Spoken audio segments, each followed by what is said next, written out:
Hello friends, welcome to my channel তৃপ্তির রসোই ঘর। আজকে তোমাদের সাথে শেয়ার করব ডাঁটা শাক ভাজির অনেক মজার একটি রেসিপি। তোমরা চাইলে এই রেসিপিতে কলমির শাকও ভাজি করতে পারো, খেতে কিন্তু দুর্দান্ত হয়। শাকগুলো এভাবে ভাজি করলে ঘরের ছোট বড় সবাই অনেক মজা করে ভাত খাবে, আর যারা শাক ভাজি খেতে চায় না তারাও চেয়ে চেয়ে খাবে।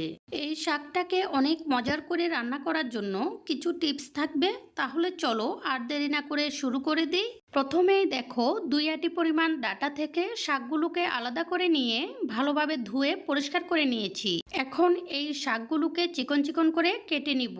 যতটুকু সম্ভব এগুলোকে চিকন করে দিলে দেখতে এবং খেতে ভালো লাগে। এভাবে সবগুলো শাক কেটে নেওয়ার পর এগুলোকে সাইডে রেখে দিয়ে চুলায় একটি কড়াই বসিয়ে দিব। আর কড়াইয়ে দিয়ে দিব পরিমাণ মতো সরিষার তেল। তোমরা চাইলে এখানে সয়াবিন তেলও দিতে পারো। তেলটা ভালোভাবে গরম হলে এখানে ফোড়ন দিব। ফোড়নে দিয়ে দিব 2টি শুকনা মরিচ এরকম টুকরা করে। এখন এই মরিচগুলোকে নেড়ে একটু ভেজে নিব। এগুলো ভাজি হয়ে একটু কালো কালো হয়ে গেলে এখানে দিয়ে দিব 2টি তেজপাতা আর অল্প করে দিয়ে দিব 5 ফোড়ন। এখন এগুলোকে একটু ভেজে নিব। ভেজে লাল হয়ে সুন্দর সুগন্ধ বের হলে এখানে দিয়ে দিব 2টি ছোট রসুন, চামড়া সহ থেতো করে রেখেছি সেইগুলো। রসুনগুলোকে এভাবে দিলে শাকের স্মেলটা অনেক ভালো হয়। এখন এই রসুনগুলোকে আগে একটু হালকা লালচা করে ভেজে নিব। এরপর এখানে দিয়ে দিব বড় সাইজের একটি পেঁয়াজ এরকম চিকন করে কুচিয়ে কেটে রেখেছি সেইগুলো। এখন একটু সময় নিয়ে এই পেঁয়াজ এবং রসুনগুলোকে একটু ভেজে নিব। মাঝখানে 2টি কাঁচামরিচ ভেঙে দিয়ে দিব। পেঁয়াজ এবং রসুনগুলোকে একটু লাল লাল করে ভেজে দিলেই শাকের স্মেলটা অনেক ভালো হবে। এভাবেই কিছুক্ষণ ভাজার পর যখন এগুলো লাল লাল হয়ে যাবে এখানে দিয়ে দিব কেটে রাখা শাকগুলো। এ পর্যায়ে কিন্তু চুলার আগুনটি বাড়িয়ে দিতে হবে। শাকগুলো দেওয়া হয়ে গেলে এগুলোকে নেড়ে পেঁয়াজ রসুনগুলো উপরে উঠিয়ে দিব, না হলে পুড়ে যাবে। এরপর এখানে দিয়ে দিব পরিমাণ মতো লবণ, হলুদের গুঁড়ি এবং সামান্য মরিচের গুঁড়ি। এখানে মশলাগুলো তোমরা তোমাদের স্বাদ অনুযায়ী বাড়িয়ে কমিয়ে দিতে পারো। এখন এগুলোকে নেড়ে ভালোভাবে মিশিয়ে দিব আর এভাবেই কিছুক্ষণ ভাজতে থাকবো। এ পর্যায়ে আমি একটি রিকোয়েস্ট রাখি, তোমরা যারা আমার চ্যানেলে নতুন, ঘরোয়া সকল ধরনের রান্নার সহজ এবং সুস্বাদু রেসিপিটি পেতে আমার চ্যানেলটি সাবস্ক্রাইব করে রেখো। আর যারা আগে সাবস্ক্রাইব করে রেখেছো তাদেরকে অসংখ্য ধন্যবাদ। এভাবে কিছুক্ষণ ভাজার পর এগুলোকে আমি ঢাকনা দিয়ে দিব আর চুলার আগুনটি একদম ডিম করে পাশের চুলায় বসিয়ে রেখে এখানে একটি ফ্রাই প্যান বসিয়ে দিব।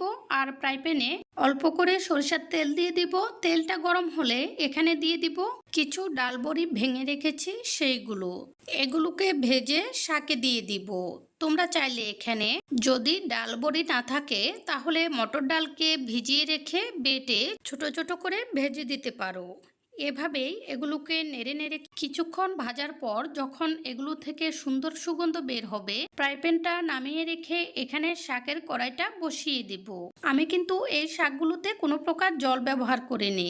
জল না দিয়ে শুধু তেলের উপরে শাকটা ভাজি করলে এর স্বাদটাই অন্যরকম হয়। এখন ভেজে রাখা ডাল বড়িগুলো এখানে দিয়ে দিব আর 1 চা চামচ পরিমাণ চিনি দিয়ে হালকা করে জল দিয়ে দিব ডাল বড়িগুলোর উপরে। এতে করে ডাল বড়িগুলো হালকা নরম ভাব হয়ে যাবে। তোমরা যদি চাও ডাল বড়িগুলোকে মুচমুচে রাখবে তাহলে জল দেওয়ার কোনো দরকার নেই। এখন এগুলোকে ভালোভাবে নেড়ে 2 মিনিট মতো এভাবে ঢাকনা দিয়ে রাখবো। এতে করে যে হালকা একটু জল দিয়েছি সেটি টেনে যাবে আর ডাল বড়িগুলোও হালকা নরম হয়ে যাবে। এরপর ঢাকনাটি তুলে এগুলোকে নেড়ে নেড়ে কিছুক্ষণ পছন্দ অনুযায়ী ভেজে নিব। তোমরাও তোমাদের পছন্দ অনুযায়ী ভেজে নিতে পারো। চাইলে পছন্দ অনুযায়ী একটু লাল লাল করে কড়া করে ভেজে নিতে পারো, কিন্তু শাকটাকে একটু কম ভাজলেই এর পুষ্টিগুণ বজায় থাকে। আমি এই শাকগুলোকে এর থেকে বেশি ভাজবো না। এ পর্যায়ে চুলার আগুনটি নিভিয়ে দিব। তোমরা অবশ্যই এই রেসিপিটি ট্রাই করবে। এভাবে শাকভাজি করে খেয়ে ভীষণ মজা পাবে। যদি রেসিপিটি পছন্দ হয়ে থাকে অবশ্যই লাইক, কমেন্ট এবং সাবস্ক্রাইব করে সাপোর্ট করবে আরও নতুন নতুন রেসিপি উপহার পাওয়ার জন্য। এই বলে আজকের মতো এখানেই বিদায় নিচ্ছি। পরবর্তীতে চলে আসবো নতুন কোনো রেসিপি নিয়ে। সেই পর্যন্ত সবাই ভালো থেকো।